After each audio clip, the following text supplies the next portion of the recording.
एक निवेशक लेडी थी, विडो थी, उन्होंने अपने जीवन काल में अपने मेहनत करके पैसा कुछ जमा किया था किसी अन्य के माध्यम। मेरे पास ये मामला आया था और वो इस संगठन के माध्यम से जुड़ना चाहती थी।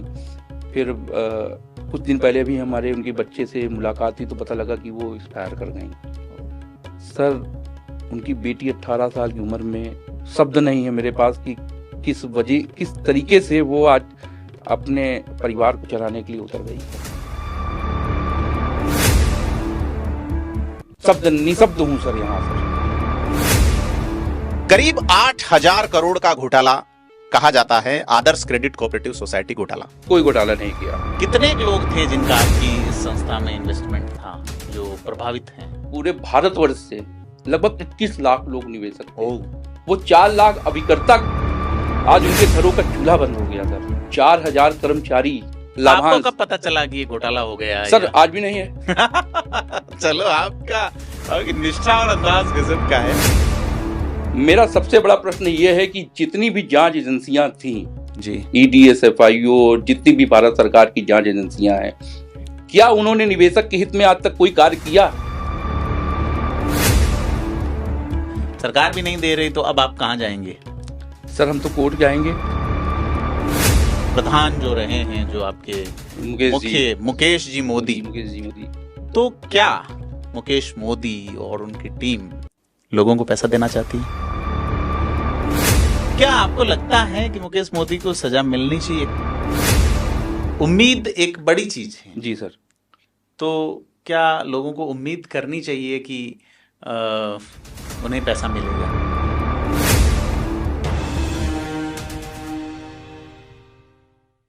राजस्थान में एक बड़ा घोटाला हुआ। आज से 5 से 6 साल पहले पॉलिटिकल गर्दा कुछ ऐसा उड़ा लोकसभा चुनाव खत्म होने के बाद कि वह चर्चा 5 साल तक चलती रही, गूंजती रही, और उस गूंज की अनुगूंज जो है वो लगातार राजनीतिक फिजाओं के साथ साथ लोगों के घर में रुदन का कारण भी बनी। करीब 8,000 करोड़ का घोटाला कहा जाता है आदर्श क्रेडिट कोऑपरेटिव सोसाइटी घोटाला। आपको ध्यान होगा अशोक गहलोत सरकार ने जिस तरीके से मुद्दा बनाया इसको, जब 2019 में मामला हुआ, एक और घोटाले का नाम आया संजीवनी क्रेडिट कोऑपरेटिव सोसाइटी घोटाला, और अब जो कुछ बदलाव उस घोटाले के बाद हुए हैं उस पे बात करनी बनती है। कहा जाता है कि सैकड़ों मामले आईपीसी में दर्ज हैं जिनकी संख्या 1,000 से कम है, लेकिन अगर हम बैनिंग एक्ट में देखें तो शिकायतों की संख्या 50,000 है। एक व्यक्ति अगर 100 साल भी जिए तो औसतन 36,500 दिन जिएगा, और अगर वो एक एक शिकायत का जवाब दे तो उसे शायद 2 जिंदगियां भी कम पड़ जाए। सवाल यह है कि तमाम जो क्रेडिट सोसाइटीज हैं उनके नंबर क्या है घोटाले के, कितने लोग प्रभावित हुए, एग्जैक्ट आंकड़ा अभी तक नहीं है। 5-6 साल बाद भी बहुत सारे लोग जेल गए, जेल में बैठे हैं, और उनसे कोई राब्ता मैं नहीं रखूंगा। मैं बात करूंगा कि वो लोग जो कि अपनी गांठ की कमाई का पैसा इन्वेस्ट करते हैं लोगों की सलाह पे और बर्बादी की एक कगार पे पहुंच गए। पूरी कहानी क्या है, इन तमाम बिंदुओं पे बात करने के लिए आज हमारे साथ नीरज श्रीवास्तव जी हैं। नीरज जी, बहुत बहुत स्वागत आपका। नीरज जी प्रयागराज में रहते हैं। आपने शुरुआत की एलआईसी और पोस्ट ऑफिस में इन्वेस्टमेंट का काम एडवाइजिंग शुरू करके, और आप आदर्श क्रेडिट कोऑपरेटिव सोसाइटी में एडवाइजर रहे हैं, सलाहकार रहे हैं सोसाइटी में, और अभी एक संगठन बनाया हुआ है आपने NCCMWS नाम से। क्या है वो संगठन? और नीरज श्रीवास्तव जी से आज जनता के सवालों पे जानेंगे कि नीरज जी, क्या है आदर्श क्रेडिट कोऑपरेटिव सोसाइटी का घोटाला? आप सलाहकार थे, आप जैसे ही कई और लोग सलाहकार थे जिनकी सलाहों पे लोग जिंदगियां हार गए, उम्मीदें हार गए, हारे हुए बैठे हैं। आप ये बताइए कि संगठन जो है आपका ये क्या है बेसिकली? प्रदीप जी, मुझे नहीं लगता कि संस्था ने कोई घोटाला किया है। अगर संस्था सोसाइटी ने कोई घोटाला नहीं किया। कैसे? अगर संस्था कोई घोटाला करती तो उसका चीजें सामने आती। अभी आप देखिए संस्था ने जितना, नहीं सर कहाँ सामने आई है, अभी तक कोई भी सामने नहीं आया। संस्था ने जितने भी निवेश किए हैं निवेशकों से अपने पैसे को लेकर अपनी स्वामित्व की कंपनियों में, उसको उन्होंने खुद से जमा किया है, जिसका मामला माननीय सुप्रीम कोर्ट पे भी न्यायालय में लंबित है, जिसमें लिक्विडेटर ने कहा है कि संपत्ति बेचकर, आदर्श की जो भी संपत्ति है उसको बेचकर हम लोगों का भुगतान करेंगे। हाँ, अगर यहाँ पर मेरी बात पूरी होने दीजिए, अगर यहाँ पर संपत्ति बेचने का शब्द आ रहा है तो घोटाला कहाँ पर हुआ? आप मतलब आप ये कह रहे हैं कि लिक्विडेटर का जो आंसर मैंने पढ़ा है कि हम संपत्ति बेच के देंगे जी, तो संपत्तियां आपकी उपलब्ध हैं जी, तो कहाँ दिक्कत कहाँ रही? लिक्विडेटर क्यों नहीं बेच रहा है उनको, या अवसायक जो है आपका? जी, वो उनका ये कहना है कि हमारे मामले न्यायालय में लंबित हैं जी, ईडी कोर्ट में, और ईडी के द्वारा अटैच की गई संपत्तियां हैं जी, ये मामला अब न्यायालय में है। जब न्यायालय से हमारी चीजें रिलीज होंगी, कोर्ट से रिलीज होंगी, तो उनका हम भुगतान करेंगे। तो सर आप अगर भुगतान करेंगे और आप इसको घोटाला के रूप में देखते हैं तो घोटाला कहाँ पर है? जी, निवेशक की सारी चीजें तो सामने आपके हैं ना। अगर आपके पास नहीं होता तो परिसामक न लगता, क्योंकि अगर जितनी भी चिटफंड कंपनियां या किसी भी प्रकार की कोऑपरेटिव सोसाइटियां जिनके पास कुछ भी नहीं रहा है उन पर उनको दिवालिया घोषित कर दिया गया, इस तरीके का बहुत से आरोप लगा के उनको बंद कर दिए गए। बट आज की डेट में आदर्श क्रेडिट कोऑपरेटिव सोसाइटी के पास अपनी स्वामित्व की कंपनियां हैं जिन पे निवेश हैं, जिसमें तमाम एजेंसियों ने अपनी जांच लगा रखी हैं, बट अभी तक कभी कहीं किसी प्रकार का कोई उजागर नहीं हुआ है कि वो ये साबित कर दें कि घोटाला है। चलो, आप निवेशकों के एडवाइजर भी थे, निवेशक इन द सेंस सोसाइटी में जो मेंबर हैं वही निवेशक है, जो वही निवेशक हैं, ठीक है।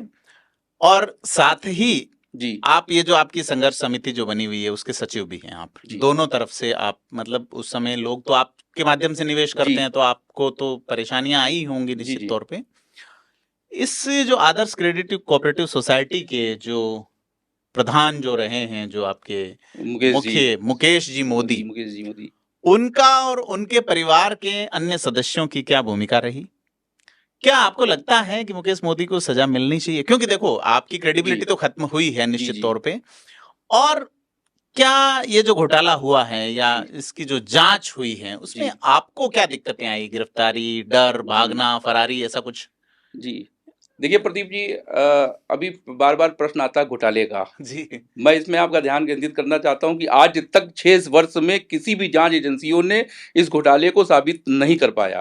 कोई भी एजेंसी, किसी भी जांच एजेंसियों ने, किसी भी न्यायालय में या किसी भी प्रकार का जी। और रहा उनके परिवार के लोगों को, सदस्यों का, तो सोसाइटी एक्ट का एक नियम होता है जिसमें एक बोर्ड होता है जिसमें सभी के सामने सभी चीजें रखी जाती हैं, उनके माध्यम से निवेश होता है। और रहा आपका जो प्रश्न था कि इसमें किसी प्रकार के अभिकर्ता को, निवेशक को या उनके माध्यम जिन्होंने निवेश किया उनको किसी प्रकार का दिक्कत हुई, तो अभी तक उनको किसी प्रकार की कोई दिक्कत नहीं हुई। लीगल तरफ से कोई दिक्कत नहीं हुई। तो पैसा गंवा के बैठे हैं सर। भाई देखिए, हार्ड एंड अर्न मनी थी, लोगों का मेहनत की कमाई का पैसा था और उन्होंने जमा किया। और छोटे छोटे निवेशक थे, घर में बर्तन मांजने वाले, रिक्शा चालक और रिटायर्ड लोग जो थे जिन्होंने अपनी पेंशन की जमा पूंजी इसमें निवेश किया, इस आशय से कि हमको बैंकों के ब्याज दर से 1% का ब्याज दर अधिक मिलेगा और समय समय पर भुगतान हुआ करेगा, क्योंकि सोसाइटी अच्छे तरीके से चलती थी और कई लंबे समय से ये चल रही थी। लंबे समय से आप मान के चलिए कि 1999 से। पहले ऐसी परिस्थितियां आई कभी बंद होने जैसी या कोई ऐसा? मैं जब से संस्था के साथ जुड़ा हूँ, संगठन के साथ या आदर्श क्रेडिट के साथ से जुड़ा, तब तक मैंने जितने लोगों का निवेश कराया उनके व्हाट्सएप पे या उनके मोबाइल के मैसेज पर मैच्योरिटी के 7 दिन पहले ही उनको मैसेज आ जाता था कि योर मैच्योरिटी, मतलब टाइम पे उनका आपको अच्छा, एक आपने पहले बताया था कि कोऑपरेटिव सोसाइटी की जो कंपनियां थी, तो सोसाइटी तो नो प्रॉफिट नो लॉस पे काम करती है, फिर वो कंपनी कैसे चला सकती है? सर, सोसाइटी का नियम ही एकदम अलग होता है। एमसीएस एक्ट के तहत जो रजिस्टर्ड सोसाइटी हैं, 2002 का जो संविधान बना हुआ है, multi state credit cooperative society का एक्ट का, उसका सर प्रावधान ही एकदम अलग है जी। उसमें क्या होता है कि वित्तीय लाइसेंस की लेन देन की बात होती है, जो इसमें जो सोसाइटी के मेंबर्स होते हैं वो लोग होते हैं, इनको लोगों से पैसा लेने का और वापस करने का इनका एक प्रकार को इनको एक अथॉरिटी मिलती है माननीय सेंट्रल रजिस्ट्रार महोदय के माध्यम से, तो ये इनको प्राप्त था। और ये बहुराज्य मतलब सोसाइटी थी, अन्य राज्यों में भी जाकर लोगों के बीच में निवेशक और व्यवसाय का कर सकती थी। मान के चलिए कि आज के देश में कोऑपरेटिव सोसाइटी के माध्यम से बहुत से छोटे जगह पे पहुंचना जहां बैंक नहीं पहुंच सकते हैं, अपने अभिकर्ता के माध्यम से, अपने उनके माध्यम से छोटी छोटी बचत को प्रेरित करना, छोटे छोटे निवेशकों को प्रेरित करना, उसके माध्यम से बहुत सी चीज़ों को सोसाइटी ने स्टार्ट किया और लोगों का भुगतान भी समय समय पर किया। 2018 तक तो जब तक मैं जुड़ा था और जब तक लिक्विडेटर लगा तब तक लोगों का भुगतान उसमें जितना भी जमा था उनका प्राप्त हुआ।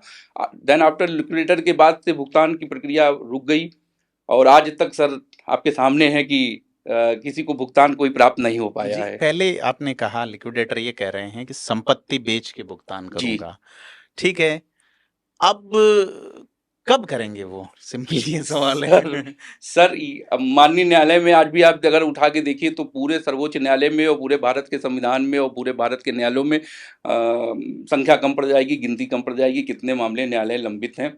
सबसे बड़ा प्रश्न ये है कि कोऑपरेटिव सोसाइटी एक्ट के तहत जिसमें निवेशक किया, इसमें सरकार से किसी भी प्रकार का कोई कंपनसेशन या कोई भी वो उसकी डिमांड नहीं है निवेशकों की। उनकी डिमांड ये है कि संस्था को पुनः रेगुलेट करके पुनः उस पर से परिसामक हटाकर उनकी संस्था को फिर से रेगुलेट कर दिया जाए, उसमें नया बोर्ड लगाया जाए ताकि लोगों की भुगतान की प्रक्रिया हो सके सामान्य तरीके से। आप चूंकि आदर्श के एडवाइजर रहे हैं जी, और आप जिस तरह से मुझसे बात कर रहे हैं उससे लगता है कि आप आदर्श के ही पक्ष में हैं अभी तक। हालांकि आप सोसाइटी, आपने एक और संगठन बना रखा है जिसके आप सचिव हैं जी।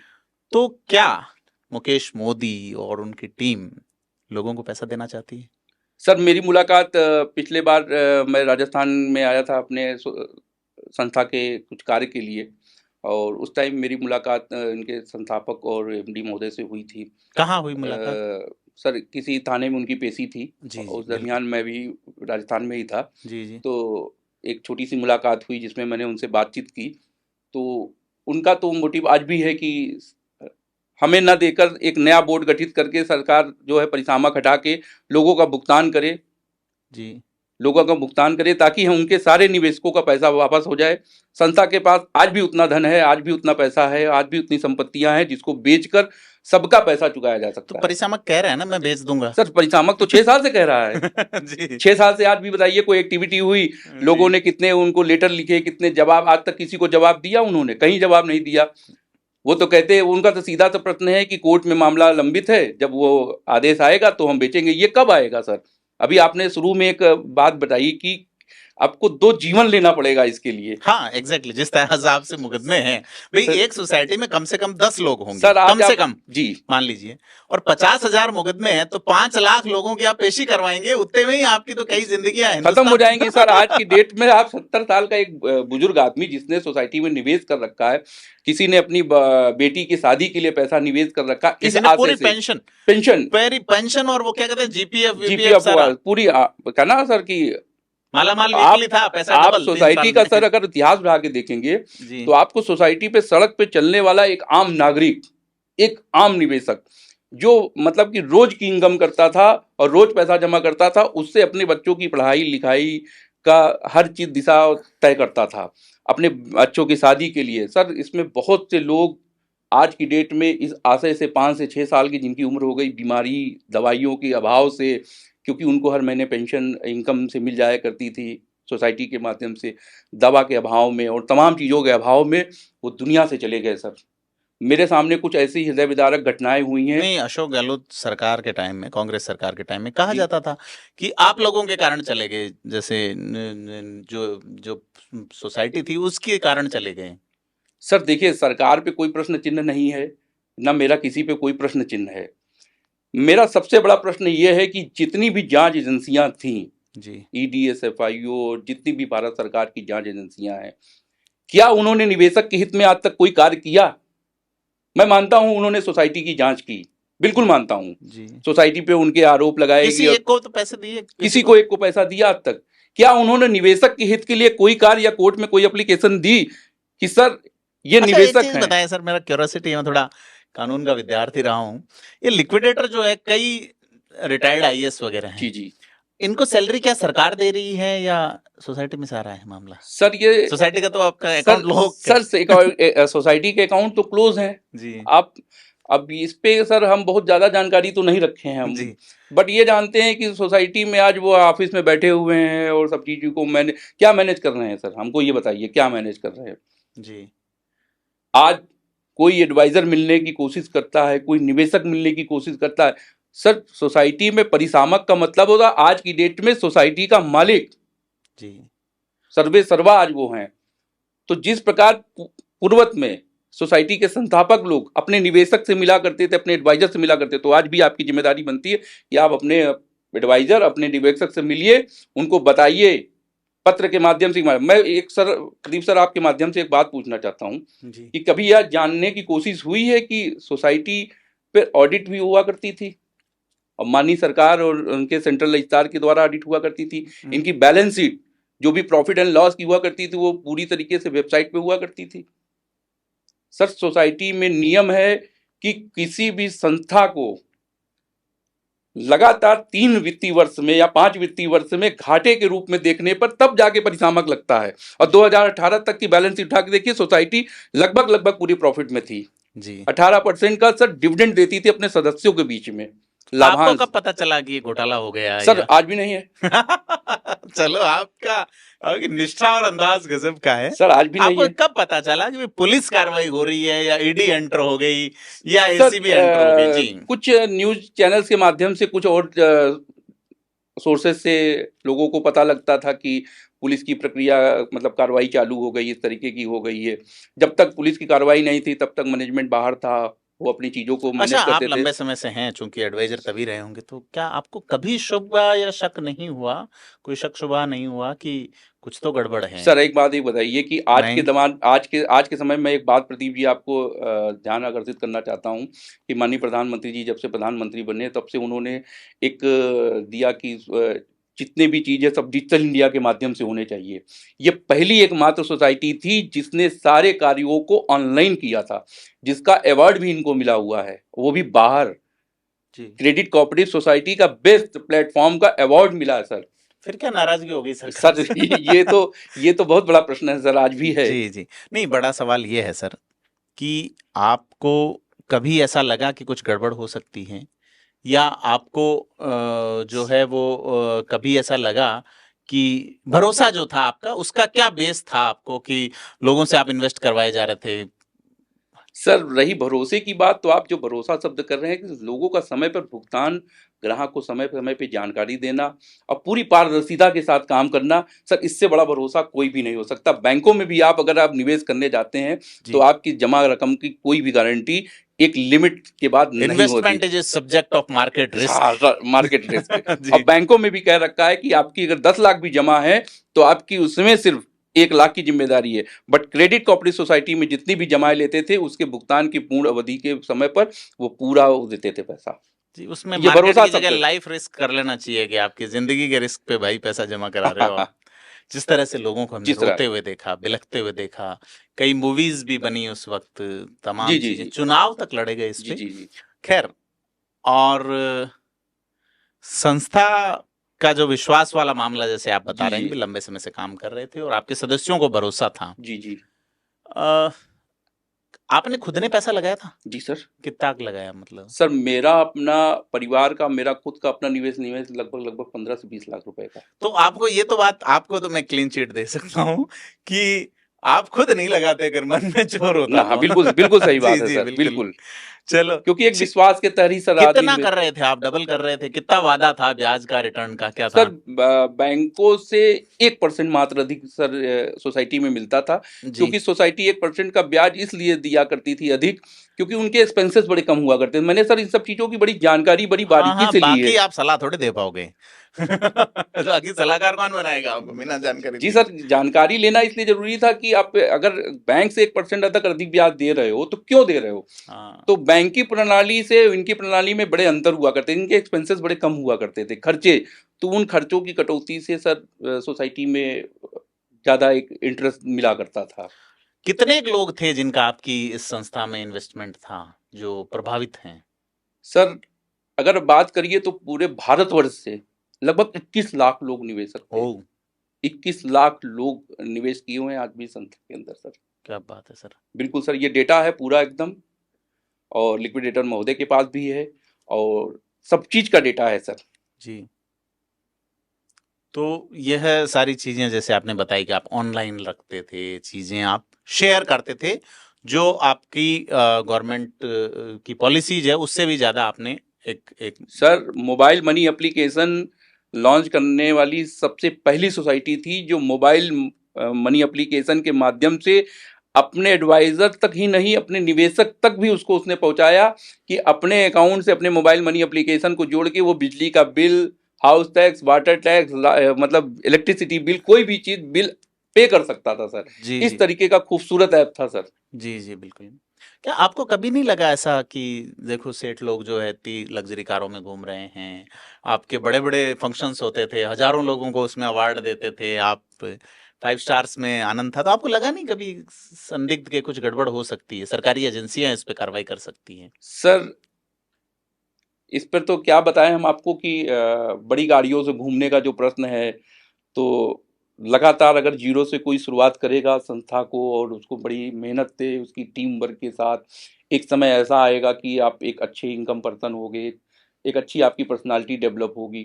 बट उस सफ़र को भी सर सफ़र करना पड़ेगा कि उतने दरमियान उसने सफ़र किया है। और रहा 5 स्टार होटल और इस तरीके का इवेंट में, तो सर इस तरीके का इवेंट हुआ करता था नो डाउट, बट उसमें क्या हुआ था कि वो एक प्रॉफिट संगठन का हुआ करता था, संस्था का हुआ करता था, जिसमें अपनी चीज़ों को अपने लोगों के साथ वो शेयर किया करते थे।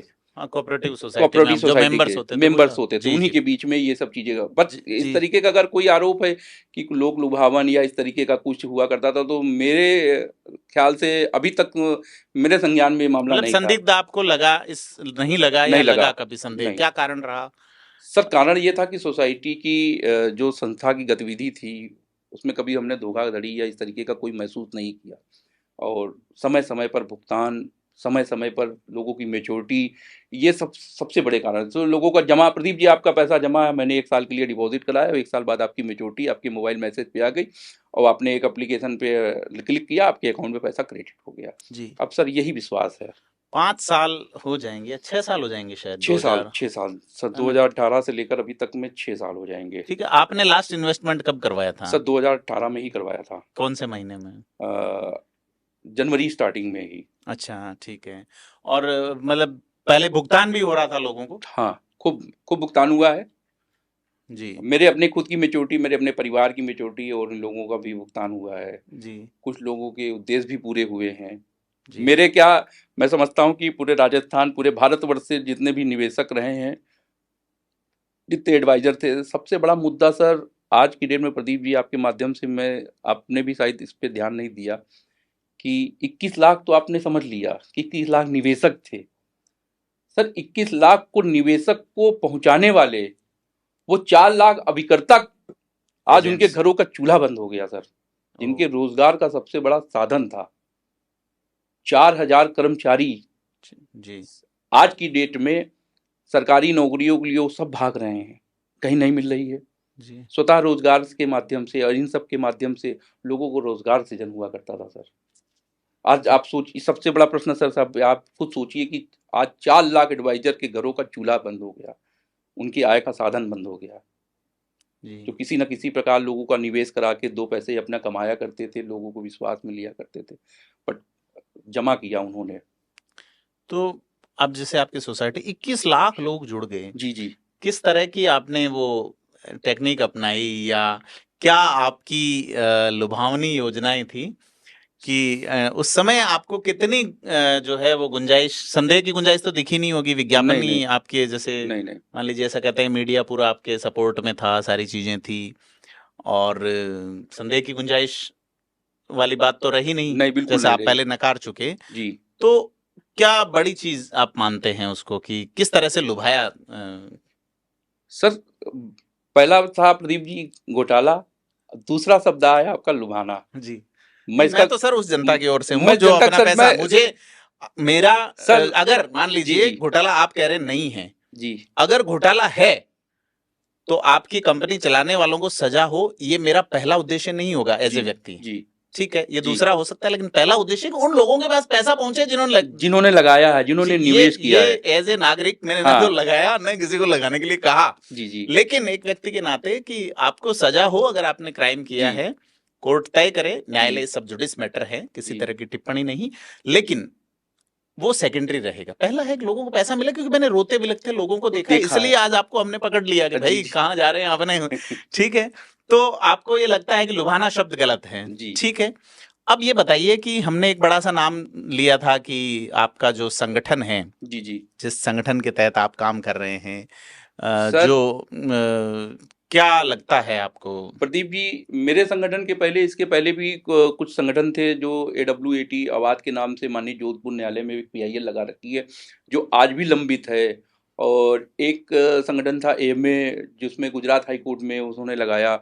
और इसके बाद इन सभी को देखते हुए आज भी मामले न्यायालय में लंबित होने के कारण हमने NCCMWS के द्वारा जो है कार्रवाई करने ये के क्या लिए है एकजुट किया। NCCMWS? सर NCCMW जो है आपका national credit members welfare society, जो है एक संस्था है जो जी, सदस्यों के बीच में है।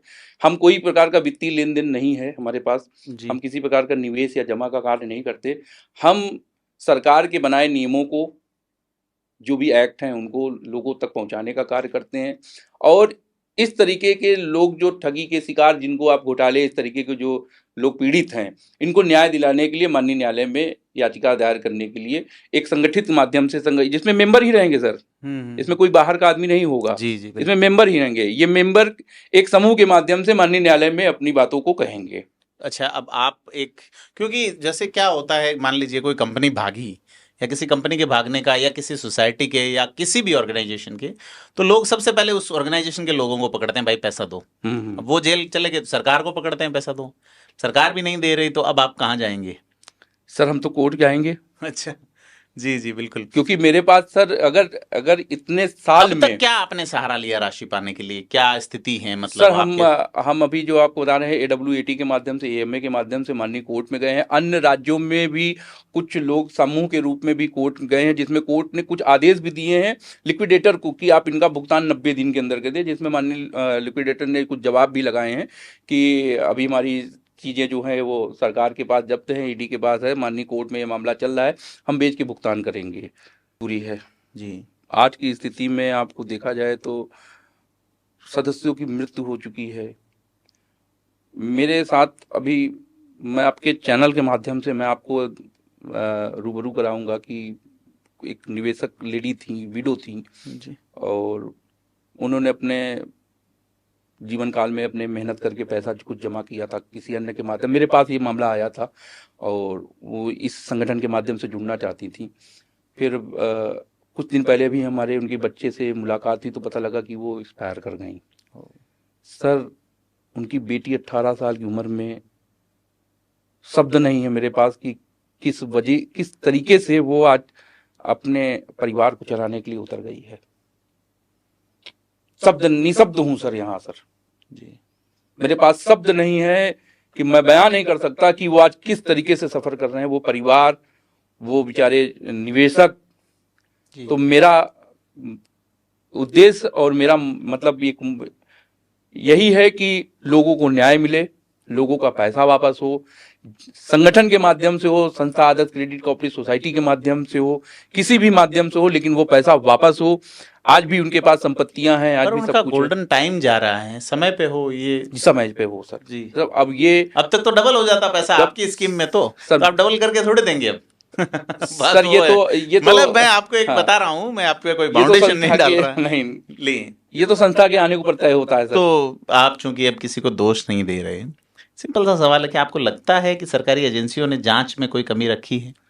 सर सरकारी सिस्टम में ऐसी कोई व्यवस्था ही नहीं जिसमें देश में किसी संस्थान किसी संपत्तियों को बेचाने या जमाकर्ता को पैसा दे सके।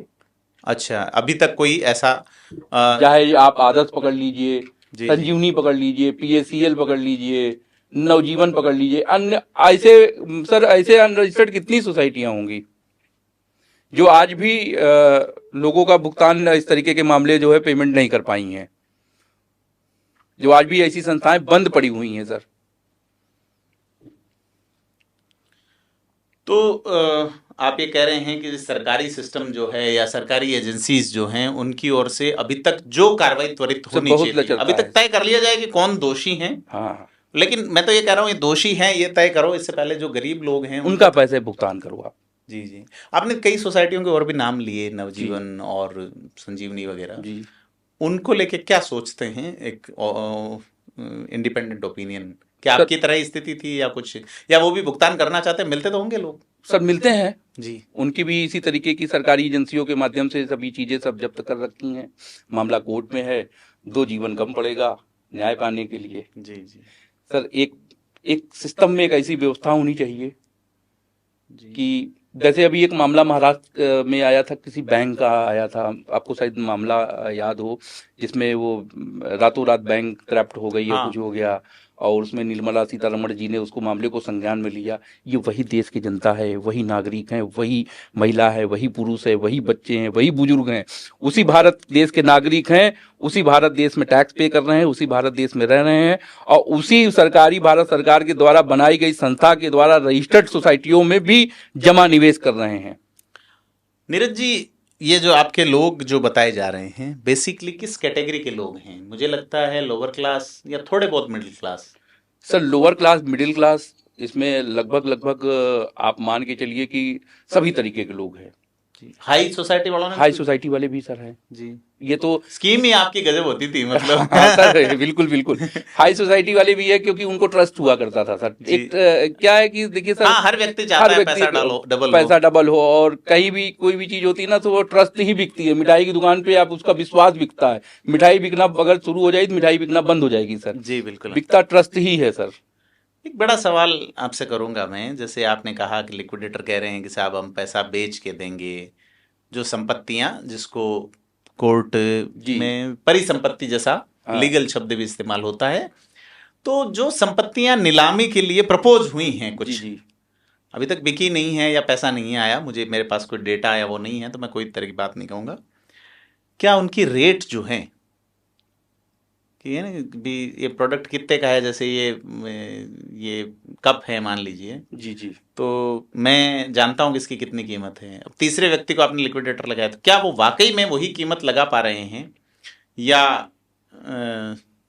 कुछ और? उसकी रेट्स को लेके आप क्या सोचते हैं? प्रदीप जी, अभी एक मामला लिक्विडेटर के माध्यम से एक लेटेस्ट सिरोही में एक संभव एनर्जी थी, जिसमें अभी नीलामी की थी उन्होंने 10 अक्टूबर रखी थी। उस पे उन्होंने 18 सितंबर पे एक वेबसाइट पे 26 साढ़े 26 के अराउंड के आसपास उन्होंने उसका रेट रखा था जी। बट अगर उसका रेट वहां पे लोकल और कोर्ट के माध्यम से और भी चीजों के माध्यम से देखा जाए, संभव वाला तो मेरे भी ध्यान में आया था, सिरोही मेरे टच में है, सिरोही में। हाँ। तो मेरे वहां जो साथी हैं उन्होंने मुझे बताया था कि 10 अक्टूबर को ऐसा होना था। हाँ, ऐसा होना था, लेकिन फिर जो 17 को जो आई डेट आपकी उतनी आई जितनी आप बता रहे थे, 26.5 करोड़, लेकिन वही 22 सितंबर को अपडेट होती है वेबसाइट पे 36 करोड़, 36.5, 40 करोड़ के आसपास, अराउंड 40 करोड़ के आसपास। जी, संभव एनर्जी 40 करोड़ में बेची जानी है। लेकिन आपके हिसाब से क्या रेट है? मुझे वहां फोन आए थे कि भाई चीजें सर 18 अक्टूबर से 22 अक्टूबर के बीच में शेयर मार्केट का भी हाइक देख लीजिए और रेट संभव एनर्जी के उसका वैल्यूएशन आप देख लीजिए कि उन्हीं के माध्यम से वो रेट कैसे आया। और सर इसमें जो है ना, जो प्रॉपर्टी है इस पे एनसीएलटी चेन्नई के पर रोक भी लगा रखी है जी। मामला कोर्ट में लंबित है, तो बिकी नहीं वो अभी। सर संपत्तियां तो निवेशक की हैं ना। जी जी जी जी, संपत्तियां निवेशक की हैं। कोऑपरेटिव सोसाइटी में जो भी मालिक होता है वो 100% का मालिक होता है निवेशक।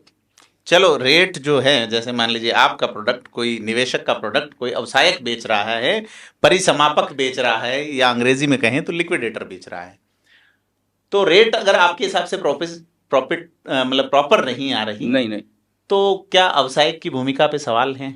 बिल्कुल सर जी। सरकार के द्वारा अभी तक क्या है सवाल, किस तरह के सवाल हैं?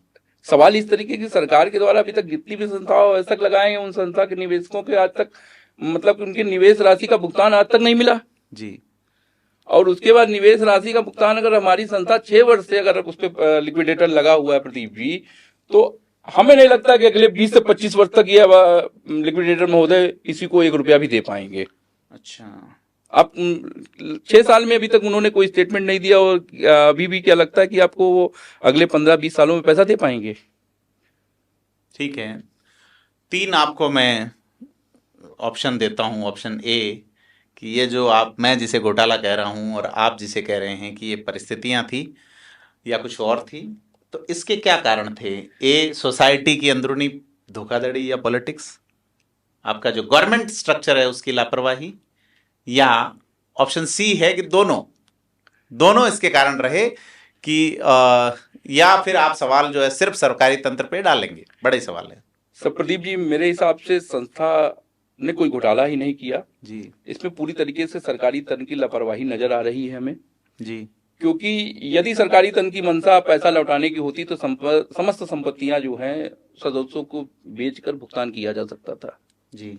नहीं लगता सर हमको जी। तो कैश पैसा बिल्कुल नहीं था आपकी सोसाइटियों में? सर देखिए सर, ये सोसाइटी का मामला था जी। और अब इसमें क्या हुआ, क्या राजनीति है, मैं नहीं जानता क्योंकि ये सोसाइटी के मैनेजमेंट का था मामला। उसमें उसकी एक टीम बैठती है कि उनके पास कैश फ्लो कितना था, क्या था, तो ये एक सवाल है, वो उस पर सर जांच तो लगी ही है। अच्छा, क्या लगता है आपको, क्योंकि वो जो दौर था उस वक्त लोकसभा का चुनाव पूरा हुआ ही था, विधानसभा का चुनाव पूरा होते ही आपका मामला आ गया, फिर लोकसभा का चुनाव पूरा होते ही आपकी वो गिरफ्तारियां शुरू हो गई, आपके जो board of directors and other. जी जी जी। क्या कोई पॉलिटिकल एंगल है इसमें, कोई राजनेता का इंटरेस्ट हो? सर मैं इस पे बहुत ज्यादा नहीं बता सकता जी, क्योंकि सोसाइटी में निवेशक जो है जी, वो जनता, देश का नागरिक है, ठीक है। अगर सर पॉलिटिकल भी है, राजनीतिक भी है, तो इस मंशा को दूर करते हुए मैं निवेदन करूंगा कि लोगों के भुगतान की प्रक्रिया पे ध्यान ज्यादा दें, ना कि पॉलिटिकल पर।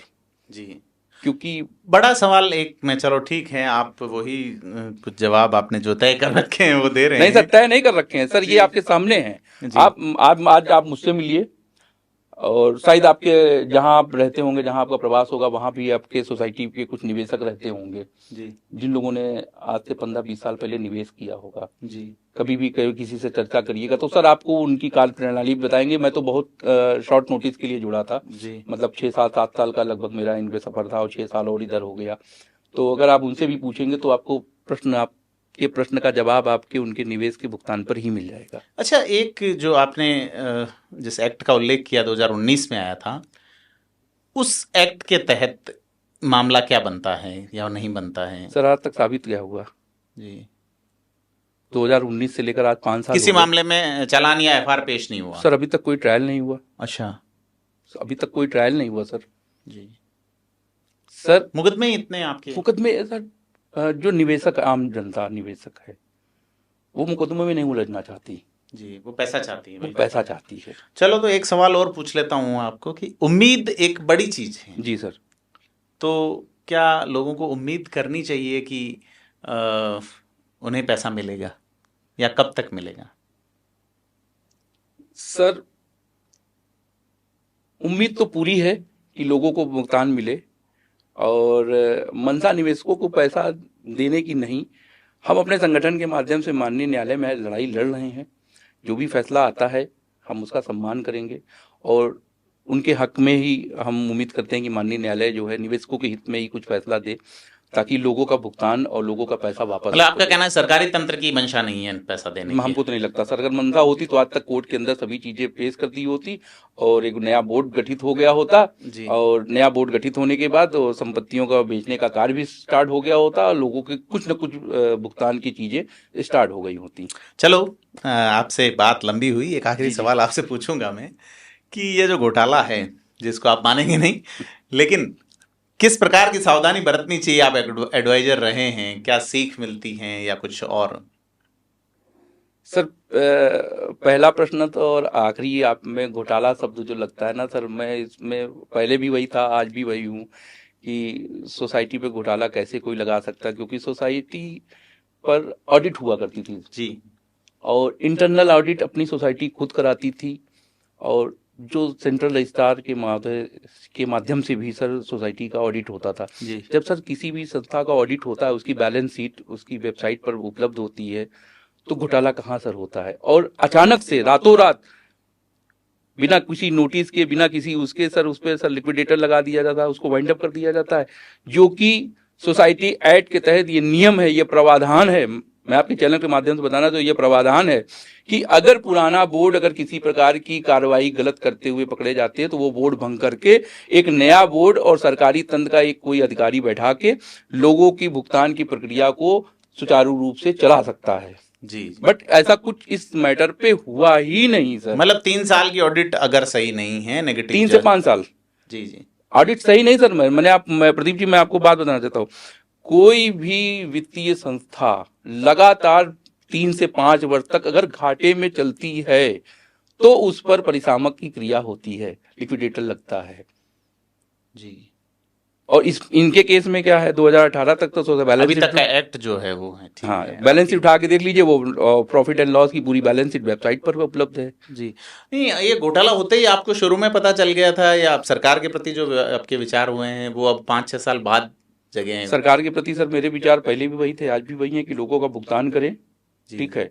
और घोटाला जो शब्द आता है सर, घोटाला अगर है तो उजागर करे, कहीं साबित करे, जनता के बीच में ले आए। आप जैसा बता रहे हैं कि आपका ज्यादातर इन्वेस्टमेंट जो है वो प्रॉपर्टी और संपत्तियों में, संपत्ति निर्माण में तो कई जगह अधूरी संपत्तियां पड़ी होंगी, बर्बाद हो गई होंगी। सर बर्बाद हो गई, अभी भी कुछ जैसे सर क्या है कि जैसे हमने संगठन बनाया NCCMWA, तो हम कूद जाएंगे क्योंकि निवेशक का पैसा है, तो उसकी कुछ जानकारी भी हम रखेंगे अपने पास कि संस्था ने पैसा कहाँ लगाया, उनकी कितनी संपत्तियां आज पड़ी हुई हैं। सर ऐसी बहुत सी संपत्तियां जिसपे लोगों ने अवैध कब्जे कर रखे हैं, अगर आज की डेट में सोसाइटी वापस भी आती है ना तो एक मुकदमा सर और कायम होगा अवैध कब्जों को हटाने के लिए संस्था द्वारा। सर ये बहुत बड़ा मैटर है, कब्जे हो गए, आप कब्जे हो गए सर। तो नीरज जी, आपने समय दिया जी सर, उसके लिए धन्यवाद। और हम उम्मीद करते हैं और उम्मीद पे दुनिया कायम है कि देखिए, मैं पहले भी कह चुका कि जनता की ओर से हम बात कर रहे हैं कि आप के जो भी कंपनी के ऑनर हैं, डायरेक्टर हैं वगैरह, उनको सजा या क्राइम हुआ है तो उसको लेके जो इंडियन पिनल कोड में या अभी जो न्याय संहिता है इसमें जो भी, चूंकि पुराना मामला तो इंडियन पिनल कोड के तहत ही चलेगा जी, तो वो सेकेंडरी मैं मानता हूं। फर्स्ट ये है कि लोगों का पैसा मिले, तत्काल मिले। जिस तरह से गरीब लोगों का आपने उस बेटी के बारे में बताया कि जो, तो बिल्कुल द्रवित करने वाली बात है। बहुत सारे लोग हमने देखे, राजस्थान में कई लोगों को रोते बिलखते देखा चीफ मिनिस्टर के आवास में जिस तरीके से, लेकिन सरकार वीडियो बनाने में जुटी रही। वीडियो के ज़्यादा जो है वो वोट में कन्वर्ट होते हैं, नहीं होते हैं। लोकसभा चुनाव में भी चर्चा चली, चर्चाएं यही हैं कि पैसा कब मिलेगा, सवाल यही है, सवाल वहीं खड़ा है कि पैसा मिलेगा या नहीं। आपको क्या लगता है हमें कमेंट करके बताएं, और इस बारे में ज़रूर मंथन करें कि कैसे लोगों को उनका हक दिया जाए, हकूक दिया जाए। और आपको क्या लगता है और कुछ सवाल होने चाहिए तो हम नीरज जी से कहेंगे कि आप कभी हमारे से जूम से भी जुड़ें, क्योंकि आज आप जयपुर पधारे हैं तो हमने आपको आज थोड़ा सा पकड़ लिया और आज आप हमारे कब्जे आ गए। नहीं प्रदीप जी, आपका बहुत बहुत धन्यवाद। आप एक जनता का आवाज बन के और लोगों के बीच में आपने हमको पकड़ा कि आपने, ये मेरा भाग्य था कि आज मैं आपसे रूबरू हो पाया हूं। और आप जनता की आवाज बन के और लोगों तक, आपकी अगर चैनल के माध्यम से अगर सरकार तक मेरी बात पहुंचती है तो मेरा निवेदन यही रहेगा कि लोगों के भुगतान की प्रक्रिया को ध्यान दें। तो हम उम्मीद करते हैं कि जनता को उनका पैसा दिलाने के लिए सरकारें खुद जागेंगी, और क्या लगाए गए लिक्विडेटर अपनी पैसा देने की भावना से काम कर रहे हैं या बनाने की, तमाम सवाल हैं अभी फिजाओं में। आपको क्या लगता है कमेंट करके बताएं, और वीडियो को लाइक शेयर करें, चैनल को सब्सक्राइब करें। रूबरू होते रहेंगे नीरज जी से। बहुत बहुत धन्यवाद नीरज जी।